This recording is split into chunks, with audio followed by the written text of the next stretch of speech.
Dear students, आप देख रहे हैं सेट नंबर 3, वो भी हिंदी ए का। इससे पहले सेट नंबर 1 2 कंप्लीट करा दिया गया है। सभी सॉल्यूशंस कंप्लीट कराए जा रहे हैं। मैक्सिमम कमेंट करिए ताकि आपके सॉल्यूशंस जल्द से जल्द बना दिए जाएं। तो चलिए स्टार्ट करते हैं पहले आपके सेट ए, हिंदी ए का सेट नंबर 3 के सॉल्यूशन को। तो यहाँ पर एक साहस की ज़िंदगी सबसे बड़ी ज़िंदगी होती है, ये वाला पैसेज है। इसको पढ़ने के बाद में आपको जो है आंसर्स देने थे इस पैसेज के। तो चलिए स्टार्ट करते हैं। परफेक्ट आंसर्स मिलेंगे आपको हमारे चैनल पे, और जितने भी आंसर्स बनाए जा रहे हैं बहुत सोच समझ के बनाए जाते हैं। तो पहला जो क्वेश्चन है, साहसी मनुष्य की क्या पहचान है? तो साहसी मनुष्य की पहचान यह है कि वह बिल्कुल निडर होता है और इस बात की चिंता नहीं करता कि तमाशा देखने वाले लोग उसके बारे में क्या सोच रहे हैं। ठीक है, ये इसका आंसर हो जाएगा। दूसरा जो क्वेश्चन है, जिंदगी को ठीक से जीना क्या है? तो जिंदगी को ठीक से जीना जोखिम लेना है, और जो मनुष्य जोखिम लेता है वही जिंदगी को ठीक से जीता है। ठीक है, पैसेज के हिसाब से हमें आंसर्स को देने हैं। उसके बाद तीसरा नंबर क्वेश्चन है, उपयुक्त गद्यांश के लिए एक शीर्षक जो है लिखना है। तो सबसे बेहतरीन शीर्षक होगा साहस की जिंदगी। उसके बाद नेक्स्ट जो क्वेश्चन है, व्याकरण संबंधी प्रश्न है। यहाँ पे क्रिया विशेषण अवयव की परिभाषा जो है उदाहरण के साथ लिखना है, और वाक्य में अवयव पद को रेखांकित करना है इसमें। तो इसमें देखिए अव्यय पद जो है, पहले इस क्वेश्चन कर लेते हैं फिर क्रिया विशेषण वाला करेंगे। तो देखिए वाक्य में जो अव्यय पद है, काश आज वर्षा होती थी, इसमें काश जो है एक अव्यय पद है। ठीक है, उसके बाद में नेक्स्ट जो है, परीक्षा से पहले खूब पढ़ो। तो इसमें से पहले जो है पूरा का पूरा ये आपका अव्यय पद है। ठीक है, तो यहाँ पे दोनों अव्यय पद मैंने सामने लिख दिए हैं। इसके बाद जो नेक्स्ट क्वेश्चन है, क्रिया विशेषण अव्यय की जो है परिभाषा उदाहरण के साथ देना है। तो क्रिया विशेषण अव्यय जो है, जो शब्द क्रिया की विशेषता को बतलाते हैं, क्रिया विशेषण अवयव कहलाते हैं। ठीक है, इसमें जहां पर क्या होता है, यहाँ तेज, अब, रात, धीरे धीरे, प्रतिदिन, सुंदर, वहां तक, जल्दी, अभी, बहुत, ये सारे के सारे जो है आते हैं, वहां पर जो है क्रिया विशेषण अव्यय होता है। जितने भी ये चीजें आपको लिखी गई है, सारे जहां पे भी आएंगे वहां क्रिया विशेषण अव्यय होता है। उदाहरण अगर हम देना चाहें, तो यहाँ क्या कर रहे हो? तो यहाँ जो है ये अवयव है क्रिया विशेषण का। वे लोग रात को पहुंचे। तो यहाँ पर जो है आपका नेक्स्ट जो आपका, और भी हम बहुत सारे जो सॉल्यूशंस हैं आपके जो बना रहे हैं वहाँ पर, यहाँ पर जो बना रहे हैं वो बिल्कुल परफेक्ट बनाए जा रहे हैं। तो इसको आपको ध्यान रखना है। जैसे कि इसमें रात जो है आपका एक अवयव है। ठीक है, तो इस तरह से अवयव विशेषण जो है इस तरह से हम बताएंगे, ध्यान रखना है आपको। पांचवा है, द्वंद्व समास किसे कहते हैं? उदाहरण देना है आपको। अथवा में है, लंबोदर समास विग्रह करें। लंबोदर का समास विग्रह और समास का नाम लिखे। तो दोनों क्वेश्चन को देखते हैं। द्वंद्व समास, जिस शब्द के दोनों पद प्रधान हो और विग्रह करने पर और एवं या अथवा शब्द लगता है, उसे द्वंद्व समास कहते हैं। जैसे यहाँ पर देखिए माता पिता, तो माता और पिता यहाँ पे द्वंद्व समास और से प्रकट किया जा रहा है। भाई बहन, तो भाई और बहन यहाँ पे भी द्वंद्व समास को प्रकट किया जा रहा है। इसके बाद अथवा में है, लंबोदर समास का समास विग्रह और समास का नाम। तो लंबोदर समास, लंबोदर का समास विग्रह होगा, लंबा है उदर जिसका, अर्थात गणेश। और लंबोदर में जो है बहुव्रीहि समास है। उसके बाद पाठ्य पुस्तक से प्रश्न जो है, माँ को अपनी बेटी अंतिम पूंजी क्यों लग रही थी? बहुत इंपॉर्टेंट क्वेश्चन है, कई बार पूछा जाता है ये।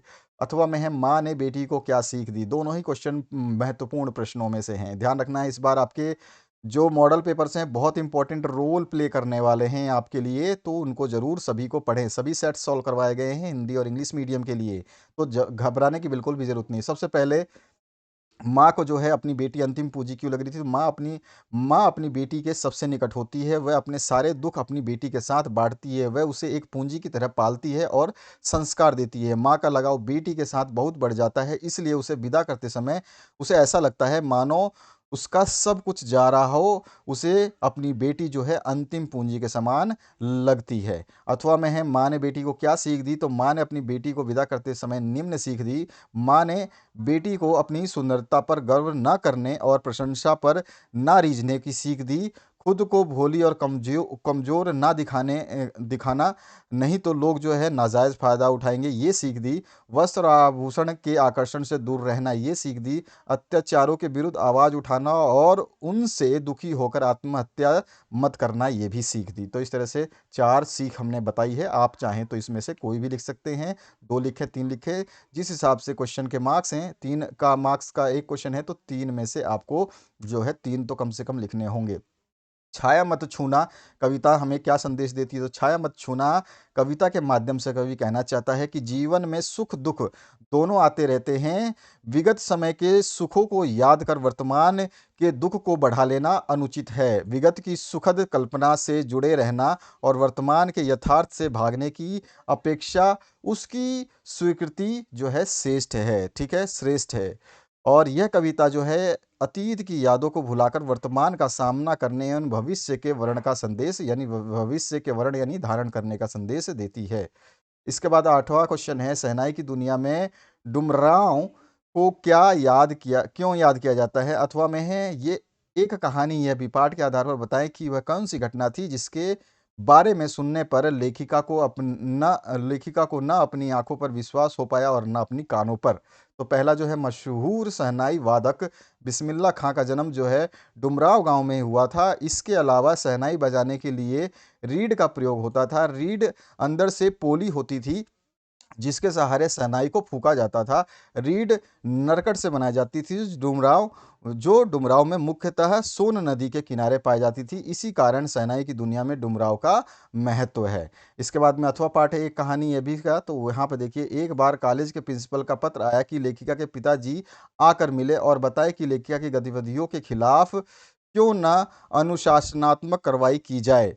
तो पत्र पढ़कर पिताजी गुस्से से भन्नाते हुए कॉलेज गए। इससे लेखिका बहुत भयभीत हो गई, परंतु प्रिंसिपल से मिलने तथा असली अपराध के पता चलने पर लेखिका के पिता को अपनी बेटी से कोई शिकायत नहीं रही। पिताजी के व्यवहार में परिवर्तन देख कर जो लेखिका को ना तो अपनी आंखों पर भरोसा हुआ ना अपनी कानों पर विश्वास हुआ। ठीक है, आगे बढ़ते हैं नेक्स्ट क्वेश्चन पे। फादर की उपस्थिति देवधर की छाया जैसी लगती थी, ऐसा क्यों है? तो देवदार जो है देवदार की छाया जैसी लगती है। देवदार का वृक्ष जो है ये आकार में लंबा और बड़ा होता है और छायादार भी होता है। फादर बुल्के का व्यक्तित्व भी कुछ ऐसा था। जिस प्रकार देवदार का वृक्ष जो है वृद्धाकार होने के कारण लोगों को छाया देकर शीतलता प्रदान करता है, ठीक उसी प्रकार फादर बुल्के भी अपने शरण में आए लोगों को आश्रय देते थे तथा दुख के समय सांत्वना के वचन द्वारा उनको शीतलता प्रदान करते थे। इस तरह से उनकी जो है जो कंपैरिजन है वो देवदार की छाया जैसे की गई है।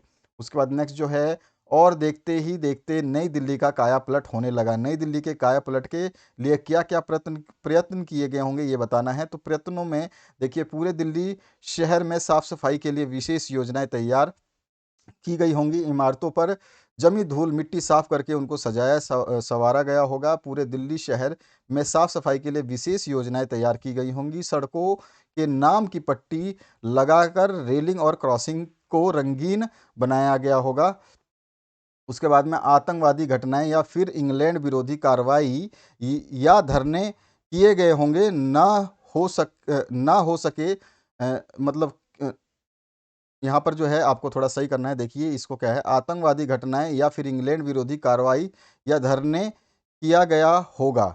यहाँ पे ये जो है ना आप किया गया है, धरने ना हो सके, यहाँ पर जो है थोड़ा सा आपको इसको चेंज करना है कि कार्रवाई और धरने ना हो सके उसके लिए सुरक्षा के पूरे इंतजाम किए गए होंगे और जगह जगह स्वागत द्वार बनाया गया होगा। मार्ग पर दोनों देश के ध्वज लहराए गए होंगे और राजपथ के दोनों ओर फूल पौधे लगाए गए होंगे। तो इस तरह से जो है क्या क्या किया गया होगा ये चीज़ इसमें आपको बतानी थी। ठीक है, तो यहाँ पर जो क्या क्या प्रयत्न किए गए होंगे वो आपको बताना है। तो इस तरह से हमने 7-8 पॉइंट लिखे हैं। आप इसमें से 3-4-5 पॉइंट जो भी आपको अच्छे लगते हैं उनको आप लिखेंगे।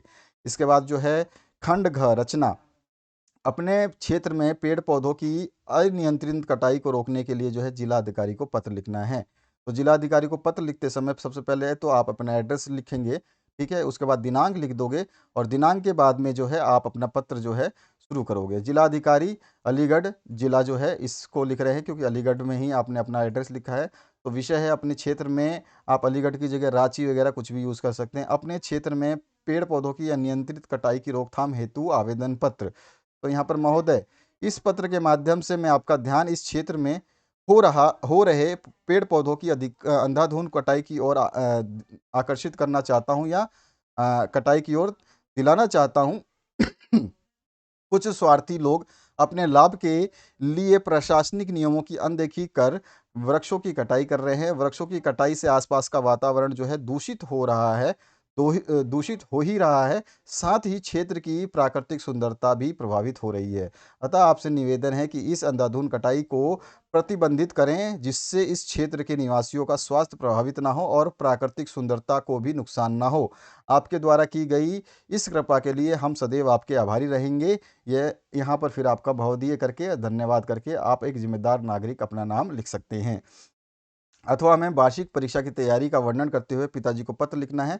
तो आपको पिताजी को जब पत्र लिखना है तो यहाँ पर जो है आपको एक एड्रेस लिखना है। एड्रेस मैंने नहीं लिखा है, आप एड्रेस ज़रूर यहाँ पे मेंशन करें।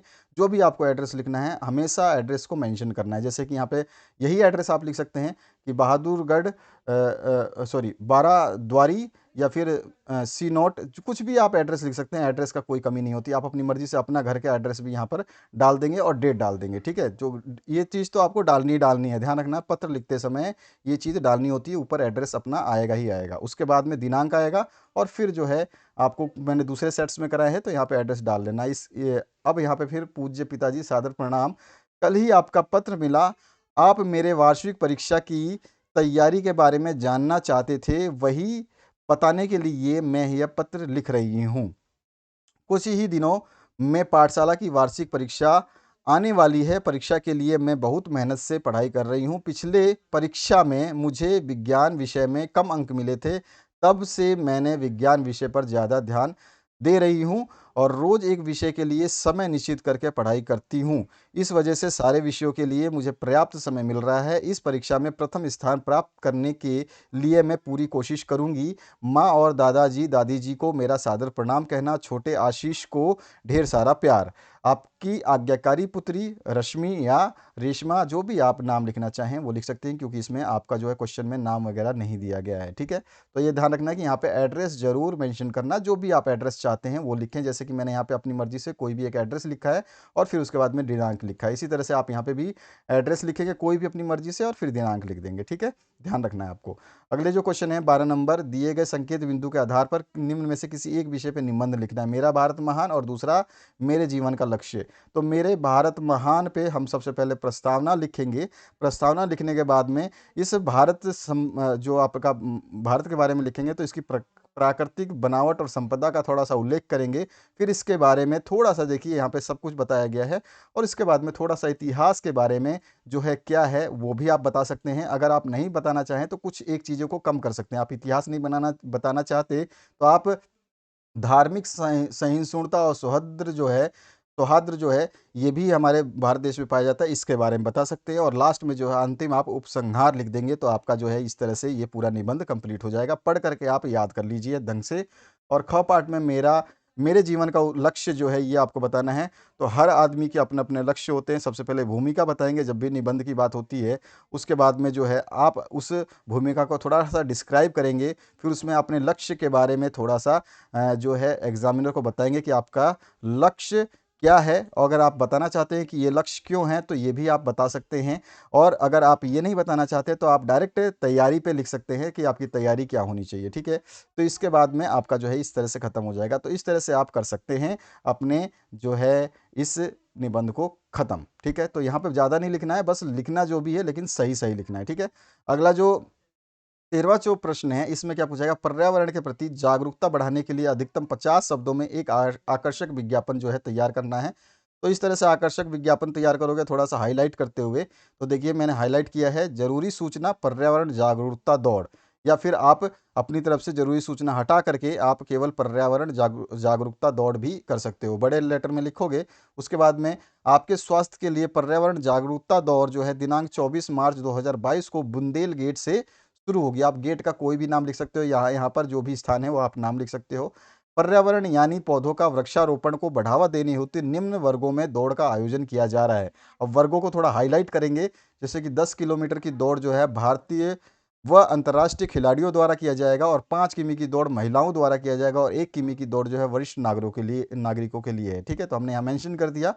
अब यहाँ पे हम लिख देंगे आपका पंजीकरण जो है 1 मार्च 2022 तक करवा ले। भाग लेने वाले प्रतिभागियों को एक एक टी शर्ट, दौड़ शुरू होने से पहले मिलेगी और इसके साथ प्रथम स्थान पर आने वाले को 10,000 रुपये जो है इनाम राशि मिलेगी। ये एक आकर्षक चीज़ रहेगी इनाम राशि की घोषणा करेंगे तो। संयोजक जो है रांची संघ और फ़ोन नंबर जो है हमने अपना व्हाट्सएप नंबर डाला है जिस पे आप क्वेश्चन पेपर भेजते हैं। तो इस तरह से आपका जो है ये हिंदी ए का सेट नंबर 3 का सॉल्यूशन देखा और बहुत ही बेहतरीन तरीके से आपने इस सॉल्यूशन को समझा होगा। और यहाँ पे सॉल्यूशंस जो है परफेक्ट तरीके से जो क्वेश्चन पूछे जा रहे हैं उसी के बारे में लिखे जाते हैं। तो इसलिए सॉल्यूशंस को बड़े ध्यान से देखें।